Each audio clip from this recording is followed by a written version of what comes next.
Hi, and welcome to our webinar, Career Paths in International Energy Law. I'm Ryan Frome-Pazzulli, Staff Assistant for the Institute for Energy Law, which is an institute of the Center for American and International Law. Today's program is hosted by the Law School Outreach Subcommittee of IEL's Young Energy Professionals Practice Committee. This webinar is part of a three-part series of webinars designed for summer associates. Our moderator today is Brett Miller. Brett is an associate at Beveridge and Diamond in Austin, where he represents petrochemical and refinery clients in Clean Air Act permitting, enforcement, and litigation matters. I'll now pass it to Brett to introduce the panelists. Yeah, thank you, Ryan, and thank you to everyone for joining our panel on career opportunities in international energy law. We're super thrilled to have these impressive panelists share their valuable insight and experience from in-house and law firm perspective. So throughout this conversation, please feel free to share any questions during the course of our webinar, and I'll give a brief background on our panelists. Rocio Mendoza is a partner at the Houston office of Paul Hastings, where she advises clients on a diverse range of international and domestic energy-related transactions and projects, including mergers, acquisitions, divestitures, and joint ventures. She routinely works with clients on renewable deals as well as upstream and midstream clients. She received the 2023 Top Lawyers Under 40 Award from the Hispanic National Bar Association, and she was also a member of IEL's 2020 leadership class. So thank you for joining us. Willie Wood is a litigation partner in Pillsbury's Houston office and is widely regarded as one of the top trial lawyers in Texas. He concentrates his practice on defense and prosecution of U.S. and international commercial business litigation and arbitration cases, with an emphasis on energy industry matters. He was recently named the 2022 Oil and Gas Lawyer of the Year by Best Lawyers, in addition to numerous other awards. His representative experience is also very impressive, and I would highly recommend the audience to take a moment to review his resume and get a sense of this successful matters he's had throughout his career representing international oil and gas clients. Harry Sullivan is an international energy attorney based in DFW, where he is a professor at the soon-to-be #1 law school in Texas, Texas A&M School of Law, where he teaches courses on international petroleum transactions and oil and gas law. He also works as an assistant general counsel for Cosmos Energy. His previous experience includes 14 years as senior counsel in the international E&P legal group of ConocoPhillips. His practice has spanned more than 25 different countries, and he's extensive experience in the international gas and LNG projects. So our first question for the panelists is, can you please describe your career path and kind of what it took to build successful practices that you have now focused on international energy law? And Rocio, we'll go ahead and start with you. Yeah, thank you so much for the introduction, Brett, and thank you to the IEL for having me have the opportunity to join the panel today. So I would say that I don't think my path to building my current practice was at first very intentional, at least not the international aspect part of it. I knew I wanted to be an oil and gas attorney at the outset of my career. I'm almost native Houstonian. I was born in Mexico City, but raised here since I was 4. So I kind of knew that part. I knew I had an industry focus, and I knew I wanted to be transactional. And so I sort of endeavored right out of undergrad to sort of confirm my believed interest. And I actually did a paralegal year supporting one of the energy transaction practices of a Houston firm. And once I confirmed that I indeed wanted to be a practicing attorney, that's when I, went on to law school, and I actually started crafting my curriculum and the classes I took there to be very transactional and oil and gas focused. But I don't think I quite had the foresight to know that I wanted to dabble in international. I think as I started my career as a first-year associate, I was lucky enough to be staffed on projects, in part because of my Spanish language skills, and I think because of my multicultural background, that I think partners kind of saw that potential of the ability to do well on international deals, that they reached out to me for their deals. So I like to say I kind of stumbled upon an international practice. Well, thank you. Willie, do you mind sharing some of your background? So when I started at Fulbright Jaworski in 1984, there was a seminar, a conference that was being promoted. It was called Cross-Border Transactions and Litigation, international cross-border transactions, obviously. And I went to Arno Krebs and I said, I would like to attend a cross-border international seminar. And he said, cross-border, do you mean between Harris County and Matagorda County? And that's really that was really sort of the style in Houston at the time. I mean, we were basically litigators, and there wasn't a whole lot going on back and forth that we were necessarily involved in. A lot of what was happening was with New York, because that's where the banking center was and where the financial center was, capital markets. And so any banking type matters that originated from outside the jurisdiction were handled in New York. But I guess like Rocio, I was born in Guatemala. I lived there till I was 8, been in Houston since, with a short stint in the Panhandle where my father's from. But the fact that I could speak Spanish, was raised in a bicultural and some would say a multicultural environment, that obviously made me a little different than most. And I didn't realize it back then that it would be such a tremendous advantage in my career. And obviously it became a terrific advantage. And I do work in Spanish some, and that certainly has helped. As far as the oil and gas part of it, energy part of it, I was, as soon as I arrived at Fulbright, I was put into David Beck's team, and that was known as the energy department. And we handled everything under the sun having to do with energy, and a lot of it was oil and gas related. I grew my practice with domestic oil and gas issues, and then the integrated companies, including the Shells and Exxons and Conocos and others, started migrating outside of the United States even more, because the rewards to be found were extraterritorial. There were bigger, better rewards with less regulatory constraints. And so my practice then took me overseas, largely because there were international arbitration clauses in these various agreements. And so that's how that started. But my first big break came not with oil and gas, but with bananas, when we handled back in 1993, we started handling, on behalf of Chiquita, some of the banana worker litigation that was filed all over Texas and Hawaii, eventually ended up in the Philippines and in all the Central American countries that were banana growing companies. And obviously, because I spoke Spanish and I could understand what was going on and I could talk with witnesses, that got me started even more. And that went on for quite a while. So that's sort of a thumbnail, Brett. Thank you. I guess, Eric, do you mind describing your unique? Yeah, I'll give you guys the capsule. I wasn't supposed to be a lawyer. My mother forbade it. She said none of her children should be lawyers. Unfortunately, medical school had a different view. They didn't accept me. So up until the day I showed up in LSU Law School, I thought I was headed to be a doctor. I was not born out of the country. I was born in New Orleans. You could say, well, New Orleans is out of the country. Louisiana is different. We are multicultural. I'll give you that. I went through LSU Law School. The one course I did not like at all the entire time I was in law school was oil and gas.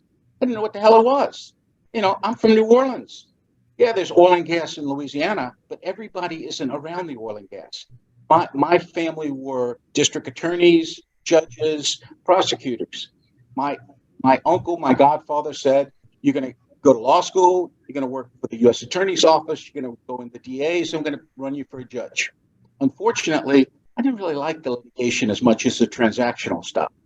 So when I got out of law school, I took a clerkship with a civil court judge. Judge Wally was fantastic. His office was a trailer, not a double wide, single wide trailer in Mandeville, Louisiana. And I used to drive over to his office. We were out in the Piney Woods. It was a piece of property he owned. The trailer he rented to the state as his office. Good Louisiana background. I spent 2.5 years there. I thought it was a great opportunity. I reapplied to medical school for 2 years there. And finally, my wife said, you got to get a job. This is ridiculous. Can't keep applying to medical school. So I got a job in a little small firm, Muller and Jumonville, in Mandeville, Louisiana. Probably none of you guys even know where Mandeville is. It's where one of the mental hospitals north of New Orleans is. So we did everything you could think of under the sun, except oil and gas. A lot of transactional work, a lot of family work, mental health work, etc. And I kept thinking, there's got to be more than this. And back in those days, this was sort of LinkedIn instead. I saw an ad in the paper from a small little oil company called Sun Oil Company in Dallas, Texas, looking for somebody who had a Louisiana license who wanted to move to Texas. A lot of people from Louisiana don't want to move to Texas. We did. We took a chance on it. They took a chance on me. I spent 5 years doing domestic oil and gas. Went from there to ARCO, Atlantic Richfield Company, did another 5 years doing domestic oil and gas. And I always kept telling them I wanted to do more, I wanted to do international. I switched over after 10 years of domestic practice and have done 30 years of international practice since then, doing mainly transactional work, just about every place you can think of. Currently doing a lot of West Africa. I do not speak Spanish. I took lots of Spanish in high school and in college. I think it's a great asset to have, but it wouldn't have helped me very much because the place I spent the most with language skills was Algeria. And learning Spanish is a detriment if you have to speak French, because you try to use Spanish pronunciations which are nothing like French pronunciations. So I dabble in French these days. I can at least understand a bit of it. I'm vacationing in Costa Rica and I try to listen to everybody in French, and not quite exactly the same, but somewhere there. So that's how I got there. I would say by accident, not by design. Yeah, well, thank you to everyone for that background. It's very interesting and different pathways it took to get to where y'all are. So the next question would be kind of in your perspective, kind of everybody's in a different role, transactions versus litigation versus in-house, kind of what it means to you to be an international energy attorney, and kind of the types of deals and cases that you've been involved with, and kind of how you've adapted to market changes, and kind of how often that you are overseas, or if you're handling cases for overseas clients, just kind of how the whole dynamic works. And I guess, Marcia, we can start with you. Yeah, sure. So to me, and I suspect that Harry and Willie might have a similar view, I like to think of myself, irrespective of my practice focus, as a trusted advisor to the client. It just happens to be that when I'm doing it, it's in connection with their evaluation and negotiation and entry into a transaction, as opposed to in connection with some sort of dispute. But I think to me, it's part of what makes me an international transactional attorney is having sensitivities and being aware of the local issues that arise when I'm doing a deal abroad, having not just the cultural sensitivity, but sort of a working knowledge of how things are different in other countries, their legal framework, civil jurisdictions, how those things can be different, and trying to even develop relationships with local lawyers so that you kind of know, the nitty gritty of how things get done in the relevant country, and vice versa. I think there's also a translator element to that when I am doing sort of inbound work, right? When I have an international client that's trying to do business or start to do business in the US, there is that same acclimation process, if you will. We take it for granted that we know how things work here, and we forget, I think, from time to time that not everyone is familiar with the things we already know on a day-to-day. So I really view it as not just doing the legal work, the drafting and all of those things and the negotiating, but also serving as this advisor and sort of conduit across cultures. Awesome. Yeah. Thank you. So Willie, kind of, how would you look at that from your kind of litigation perspective? I know it's on opposite ends of the spectrum, but it'd be interesting to see the cross sections. You bet, Brett. Sure. I've always wanted to be a lawyer, and I always wanted to be a litigator. It from very, very early age. As far as the international arena, I will tell you, I think you have to have an international curiosity, and I will tell you that what I told Judge Gway Miller asked me to give a speech at a naturalization ceremony a few years ago with 1,300 new Americans, and I told them this. The luckiest day of my life was when I landed at Hobby Airport in the United States of America. And that was in 1966. And Hobby Airport was the international airport at that time, for those of you who are in Houston. But with all of that said, I think those of us who perhaps were born elsewhere and had some experience elsewhere, I think you really can appreciate the way that the international system works. You can't really learn about why that's important until later in life. But you know, the fact that I was a litigator, the fact that I walked into one of the most thriving energy practices in the country at the time, and a very well recognized litigation firm in the country, certainly helped as our clients started moving overseas, and not just E&P clients, not just upstream clients. We had clients that are based right here in Houston in the same zip code downtown that decided to go overseas, many all over the place, with building power plants and participating in other types of energy projects. And so we had built in folks who were doing transactions in those projects, either working with the financing company, the financing parts of it, or actually representing the sponsors that were building the facilities. And as we all know, once there's transactions, once there's projects, there's going to be litigation or arbitration that follows. So I really benefited from a lot of that, the fact that we had both transactional and litigation capability in my firm. So that was very important. But I'll just repeat once again that I think having an international curiosity, really liking reading and watching what goes on internationally, makes it very rewarding. It's also very, very difficult. It's hard enough to keep up with American politics, government, and all of the things that affect our economy. You know, multiply that manyfold when you start trying to keep up with what's going on around the world. But it does make it very, very fun and interesting.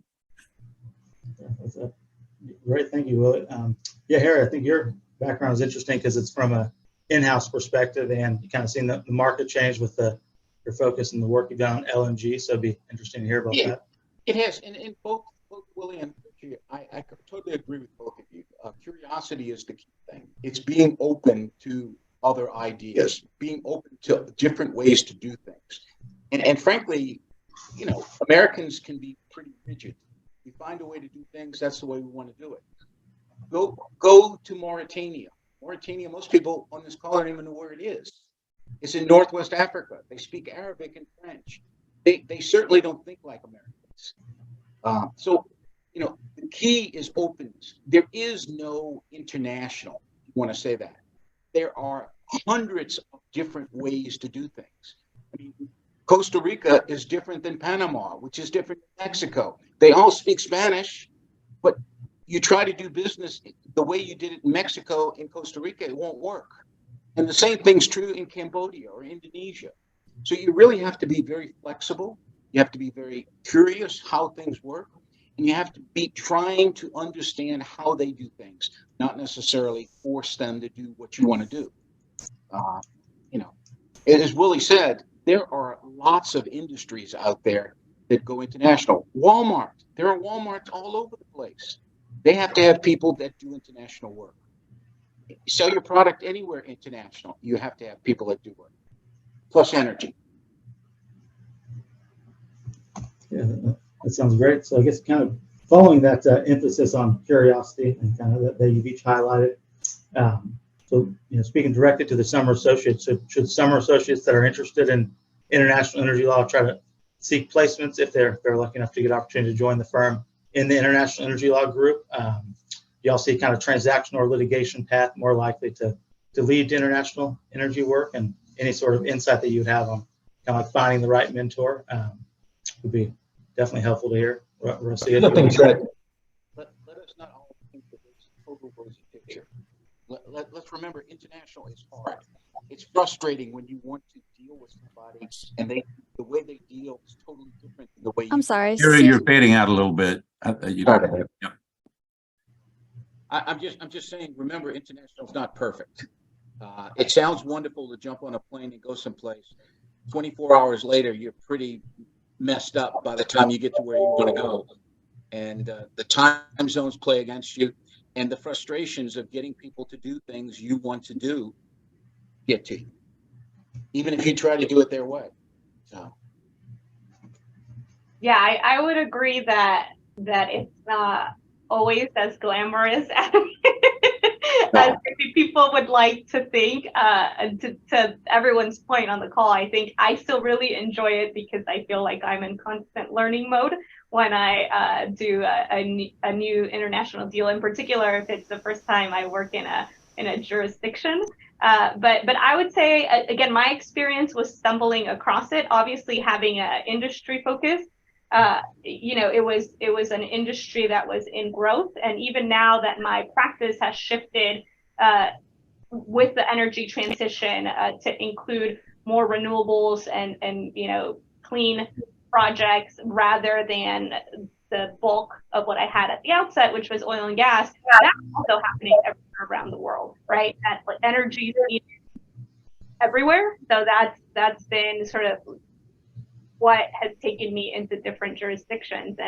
And quite frankly, if you are interested in international work and you already know that at the outset, once you sort of decide what practice you want to have, whether it be transactional or litigation, look up the folks who work at the firm where you'll work, who has the international meaning practice, introduce yourself, see if you can get staff on those deals. I think really if those folks hadn't reached out to me early on in my career, I might not have found how much of a passion I had for it. But I would say I was lucky enough to get staffed on an international deal with Nexus in Taiwan as a summer associate. And it actually finally closed. I think it was in the term sheet phases when I was a summer associate as a first year associate. By the time I came back for my second year, it was getting to signing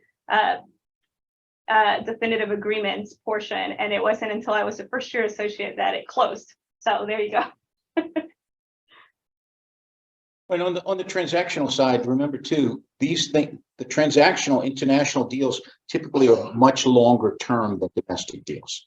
So internationally in energy, you're talking 25, 30-year relationships. There's plenty of opportunities down the road for disputes as well, because you have a very long-term relationship that you have to handle properly.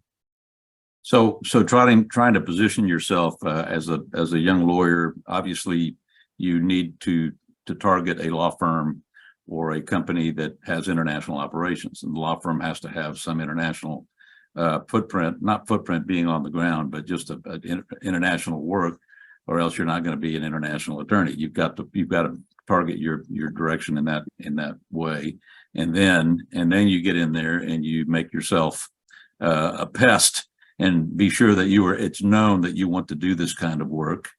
And as Rochelle mentioned, she went overseas as a summer associate. We had a lot of good luck with trading our associates with other firms in other jurisdictions, and then receiving their associates as foreign associates for maybe 9 months, so they could get exposure to the U.S. way of doing business, doing law work. And then at Fulbright, we actually played at Norton Rose Fulbright. We had folks who would be seconded to, let's say, Norton Rose Fulbright Mexico. Not Mexico, Norton Rose Fulbright London, or somewhere else in the world where there were offices. So if you get into one of those firms, you have the opportunity to actually go live abroad and work abroad, and then maybe you decide you want to stay there. That's not ideal for the people who put you there, but that's all the opportunity. So you have to be targeted in your search on your career, and you may not know that you want to do international work right away, and that's just fine. Obviously, if you have a language capability other than English, that's going to help you, but you have to have the international curiosity. You have to be able to talk the talk, and you have to invest in yourself. It's not, somebody's not going to hand it to you. You're going to have to read the Wall Street Journal. You're going to have to read The Economist. You're going to have to just, go to the IEL conferences, the AIEN conferences. You're going to maybe get involved in the IBA, which is really how I expanded my career 20-something years ago with the International Bar Association, where you meet people from all over the world, from the best law firms from all over the world. So there are deliberate things that you can do to invest in your career, and I've just sort of given you a few. Let me give you one more word that we got to get: experience. If you want to work for a big energy company, I'm sorry if you're still in law school, but you probably will not get a job with the big energy company straight out of law school. They want to see people with experience. Now, how do you get the experience? Well, you get the experience through the law firms. You get the experience through some of the smaller companies. You get the experience doing domestic work that will translate into international work. So it's really just a matter of getting those skills. Most big oil companies want to see about 5 years experience, and they will be happy to poach from Pillsbury or one of the other big law firms, because that's what they really want. So if you don't have the experience, how do you get it? You have to try in something. Try litigation. All of the law firms, all of the big companies want that. If you may not be able to go straight into the energy companies, you may want to go look at the service industries. All of the companies that provide services to the energy industry, whether it's renewables or whether it's oil and gas, the service industry is doing a lot of work for them. And most of those companies are very contract related. So they're hiring lawyers all the time to write their contracts. That's great experience. And it transitions over as transactional experience if you then decide to do something else. I think that's a really good advice. So yeah, Harry, going back to you. So do you have any kind of advice from the in-house perspective of what, as the client, the type of lawyers and the type of characteristics that you like to see from, your favorite outside counsel?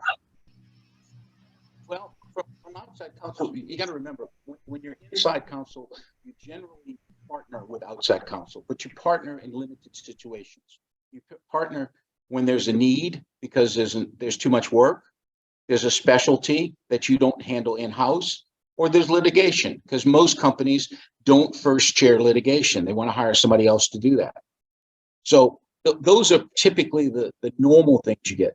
The in-house client is going to see the in-house lawyer day to day doing routine business stuff. So the key thing for in-house counsel, no matter what industry you get into, is learn the business, learn the jargon, learn what you're doing, because you are just another business person who happens to have a law degree, who happens to be practicing a specialty in that particular business. So it's key to learn the business and learn the different aspects of the business to make you much more valuable to your internal clients. Then bridging to the outside lawyers, it's important to know when you've got too much work and who you can look to outside who are truly experts, who can make a difference in bringing your projects forward. Yeah, so kind of playing on that question, so to you, Willie and Rocio, so what can kind of younger associates, or as they kind of work their way up their ranks up through the law firms, do to help out that kind of client relationship and help out their partners as well? I'll just tell you, to me, it's a pretty easy formula. I mean, you got to learn how to be a lawyer. Just like Harry says, you got to get some experience. At some point you can speak up and tell the folks that you're working with that you want to do specific kinds of work or would like to be staffed on a project. And then after 2 or 3 years, all the while you're going to these conferences, you're going to bar association meetings, you're going to the international law section of the HBA or the state bar. And then you're going to have to write an article. You're going to have to get your name out there somehow.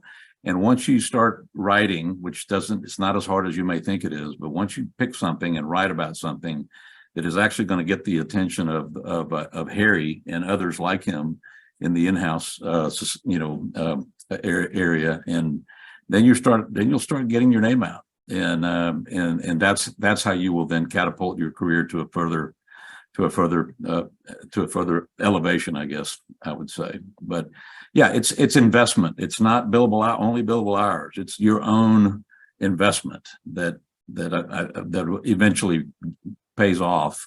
You have to really want to do it. And there are plenty of folks who can tell you what kind of articles to write and what societies to join and how to be in front of people so that you can develop into that international lawyer that you want to be. Yeah, and the only thing I would add to what Willie said is to also be mindful of what you're doing internally. So the way I try to look at things when I was a young attorney is that my first tier of clients was everyone I worked for. It was the mid-level associates, the senior associates, the junior partners, the senior partners. And first and foremost, my goal was to provide the best service to those clients so that they could provide the best service to our external client. Obviously, as you progress in your career, you start to have more and more client interaction. So I think the first sign that you're doing things right is when folks senior to you start to delegate things that have a little more of that client interaction aspect involved. And I think that mostly happens when you've provided good service to them, right? Because then that allows them to trust you with that interface with the external client. So I would say for sure, yes to all the external things Willie said, but I would also say don't forget that your first tier clients are the people inside your organization. And as you said, do the best job you can. You never know who your client's going to be. The general counsel of Mark Cuban Enterprises was a young associate in South Dallas when this scruffy looking guy came in and asked, could he help write a lease for a piece of property? And he said it was nothing billable hour. It was not really that big of a deal, but he said, I did the best I could. The guy came back and came back and came back and turned out to be Mark Cuban. You never know when you're going to find something like that. I mean, to me, that is a fantastic story that's true. And I would say, Harry, that kind of thing will happen in time. Yeah. But sometimes you got to make your own luck. And I just want to keep saying, you got to be a pest. Yeah. You got to get in front of people. But with that, you will have things land in your lap like that, just by happenstance, like fielding the Friday afternoon 4 o'clock call when the partner's gone, and you're a young associate, and this major international firm needs something done at the courthouse, and you do it. And I'm speaking about a particular person from a large firm, not mine, that actually landed an incredibly large client just by being around on a Friday afternoon. Exactly. Happenstance. Yeah, I think that's a really good advice. So kind of going on that, is that kind of in terms of managing expectations for these international energy law clients, is there any difference you've seen between, an international client versus, a domestic client? And Sorry, I can start that Harry, if you Go. No, I was just going to tell you there's a major difference. I mean, and it's not to say that U.S. based clients can't be the same, but there's just a lot more hand-holding that goes on, especially in litigation, because our system is so foreign to everybody in the rest of the world. Companies from Asia don't like litigation, and you have to be very, very, very clear in your recommendations and really steer them through the process. Now, look, I said that even U.S. clients need a lot of hand-holding sometimes. It depends on their sophistication, depends on how large their legal department is. But clients in Latin America need a lot of hand-holding. I mean, they're used to doing things in a whole lot different way that we do things. And you have to say, no, we don't do that here. And you have to just recommend and handhold. And eventually, as Rocio said, you become a trusted advisor and they understand it.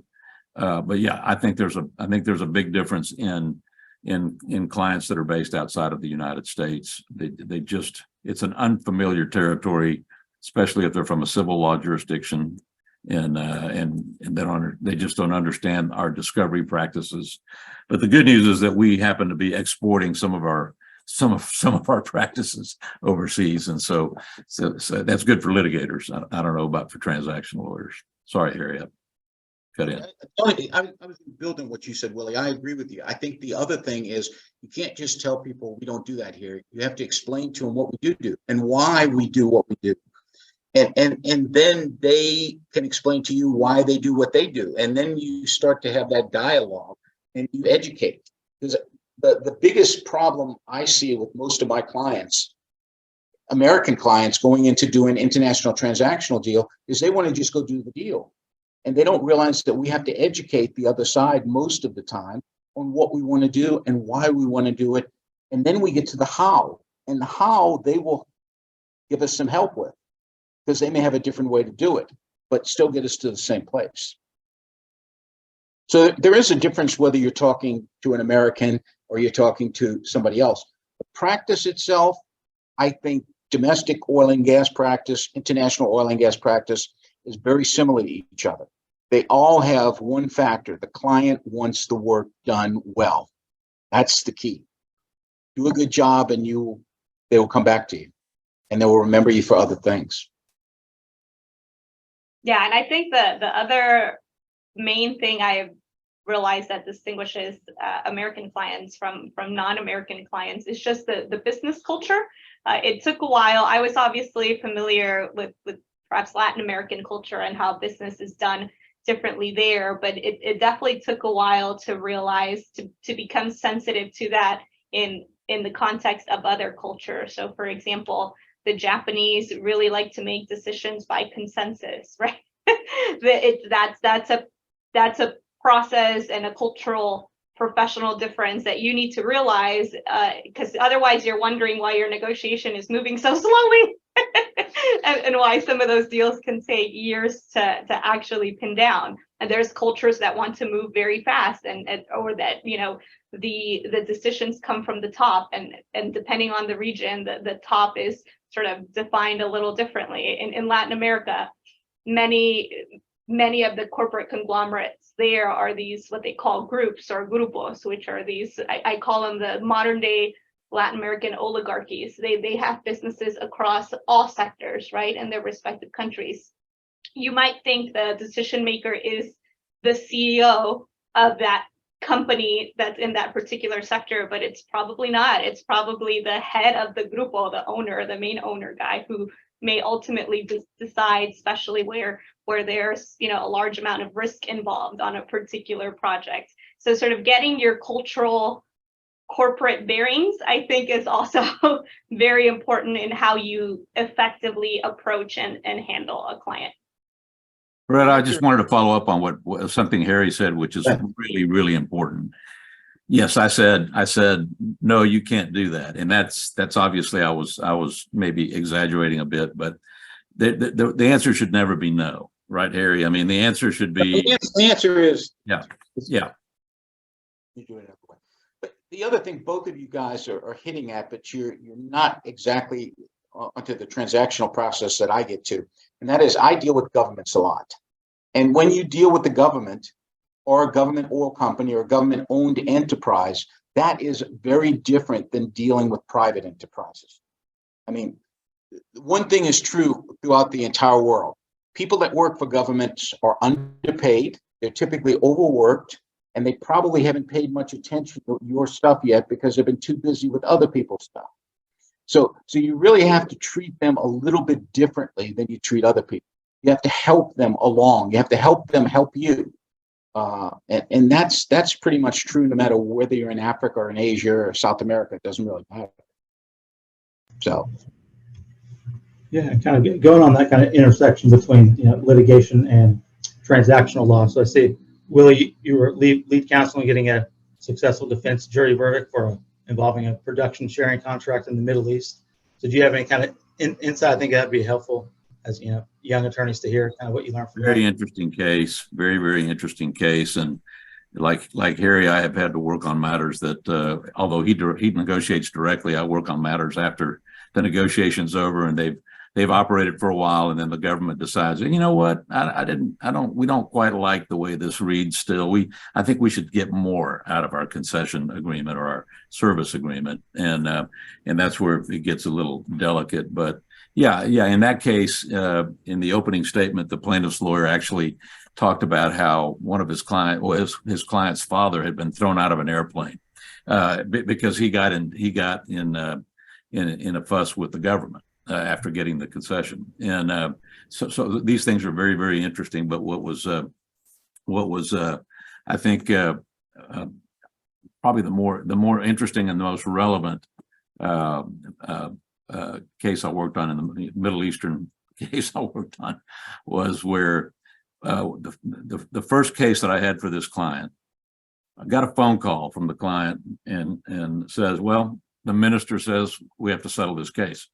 And I said, the minister? And he said, what about you? Well, the minister says we have to settle this case. And I'm sure Harry has been there where the oil minister, and they direct what's going on. And so I call opposing counsel and I say, did you get a call from your client? And did he say anything about settling the case? Yep. client called, said the minister said you better settle this case. And so there are some really, really delicate situations that, you know, sometimes even our clients don't get to call all the shots if they want to keep that very, very terrific concession that they've got in a host country.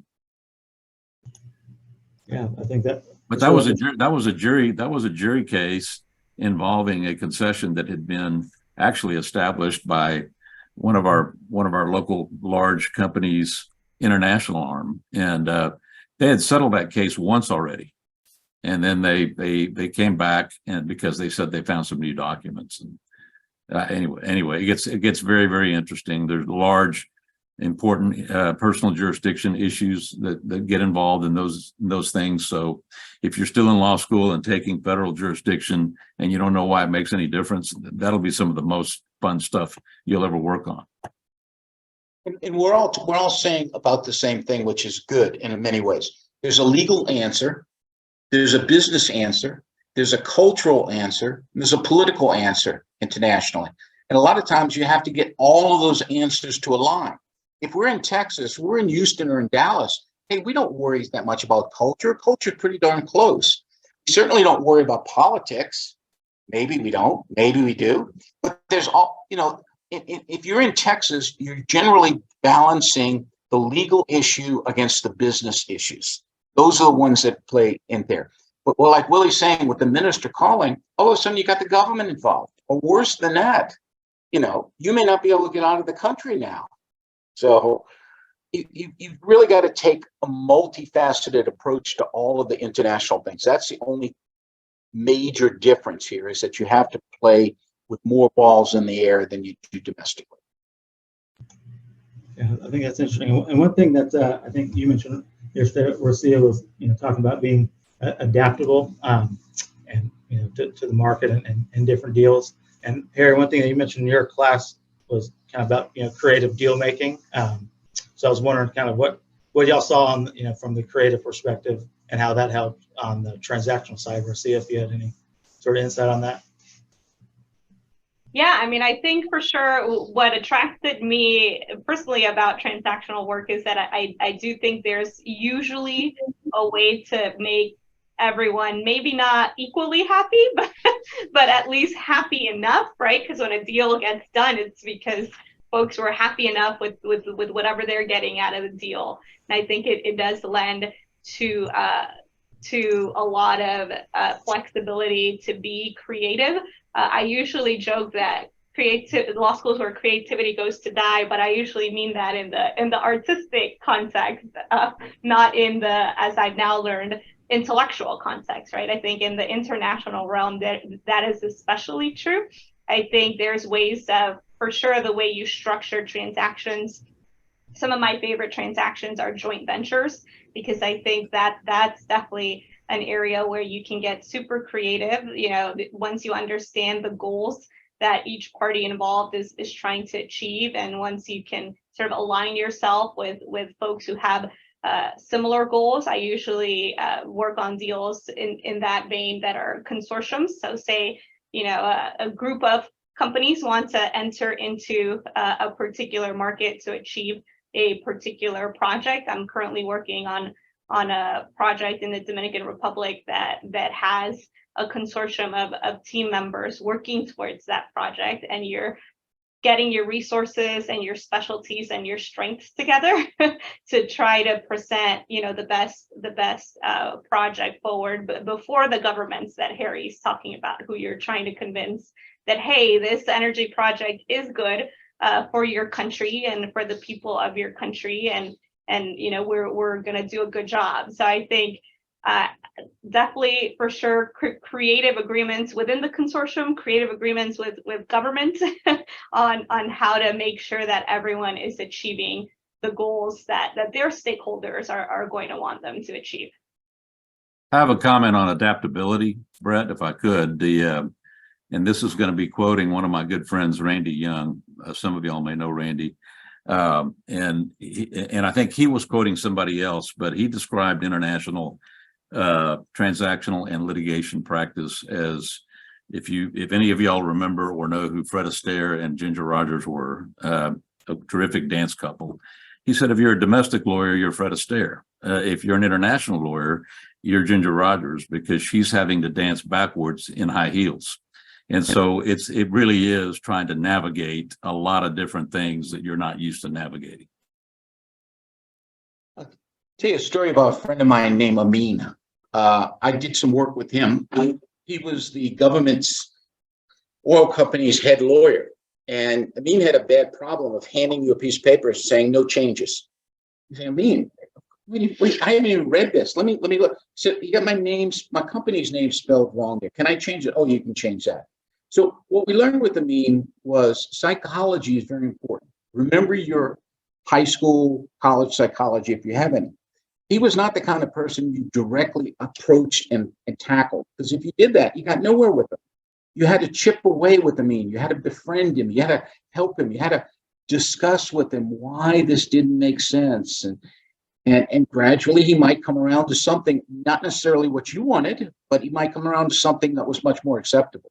So creativity is the challenge here a lot of times. Like I said, you're trying to get people to do things they don't necessarily want to do in a way that they don't necessarily want to do them. So you have to find out what they're all willing to do. And I guess, Harry, part of it is because they don't want to do it because they have been instructed from even higher above that this is what's going to happen, and you can't give an inch, right? Yeah, pretty much. You get a lot of that at times. Yeah. They want to show strength. Don't want to be giving in to the foreigners. Absolutely. But at some point, we both give in. So, people talk about win-win negotiations. Good friend of mine from the Middle East says there is no win-win. If you win, I lose. So therefore, I don't want to ever lose. So you find something that neither party are very happy about, but at least it gets the deal done. Let me make a quick plug for a book that I read as a first-year lawyer.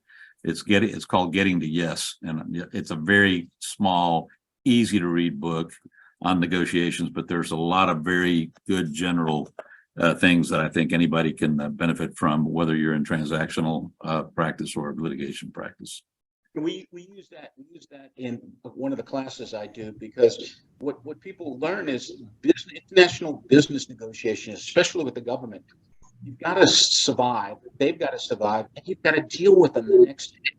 Whereas litigation, you can pummel them to death, beat them in the courthouse, win on appeal, and never see them again. But if you've got a 20-year relationship with this person that you just emasculated, and you're exactly right. And that's why it's very sensitive sometimes, because you want to stay in that country for years to come, because the rewards and resources are so significant. And so you don't really get to go all out, but you have to be mindful of the fact that the world is very round, and things will come around. And they come around. Yeah. Willie, you might like this. A friend of mine named Hassan Yassin from Algeria. Hassan would always hate Western lawyers because they wrote too much. So when we were writing one of our production sharing contracts, he said, I'll let you write the arbitration clause, but you have to keep it short. So I wrote as short as I possibly could. I mean, it was maybe a paragraph. I gave it to him. He read it. He said, this is pretty good, because I was expecting you to write like 3 or 4 pages. He said, if you add one more sentence, we'll accept it. I said, okay, well, what's the acceptance? What's the sentence you want? He says, if you take me to arbitration, you will exit the country. He said, that's all. I said, clearly, if you're going to arbitrate against the government, you don't want to be here anymore. So, and that's the mentality in most of the world. Well, let's face it. A lot of people will tell you that a production sharing contract or any kind of a major international concession agreement, even though it's signed, it's really just a suggestion. It's just a suggestion. It's just a start of negotiation. Exactly. It's the start of a 30-year business negotiation. Yeah, I think that's all really fascinating, and thank you for the advice on the book, Willie. So I think our last question here would be kind of any sort of advice if y'all could go back now that you have very impressive and successful careers and give yourself advice as like a summer or young associate. Kind of what would that be to get where you are today? If there's anything in particular that really stood out over the time. I know y'all mentioned being deliberate and kind of all kinds of great advice, but it'd be interesting to hear. I think Rocio's comment about being valuable to your clients, your first clients or your senior associates and your partners, that's very good. Work hard and then be sure you keep your shoes shined. That's something I advise everybody. Keep your shoes shined.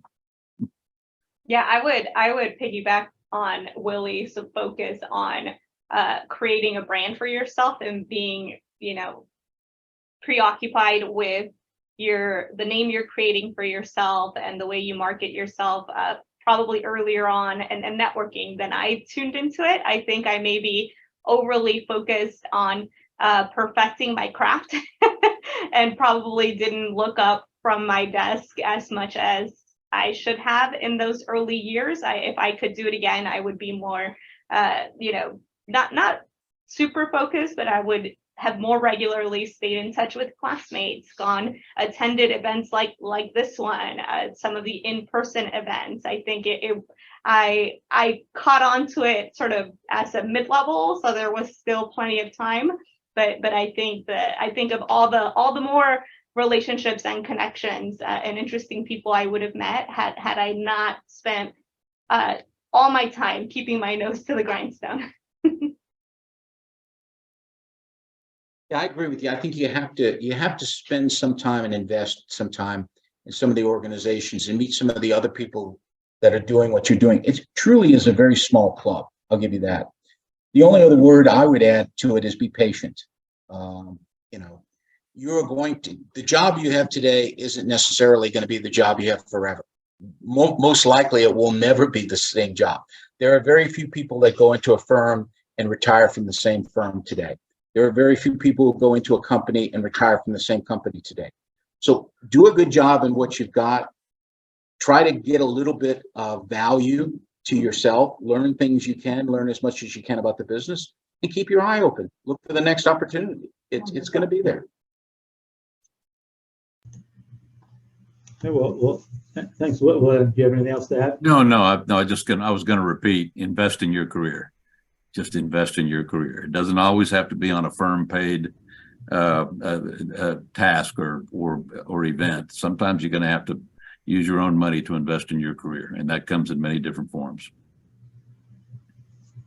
Yeah, well, that sounds great. And we really appreciate Rocio and Harry and Willie for joining us today.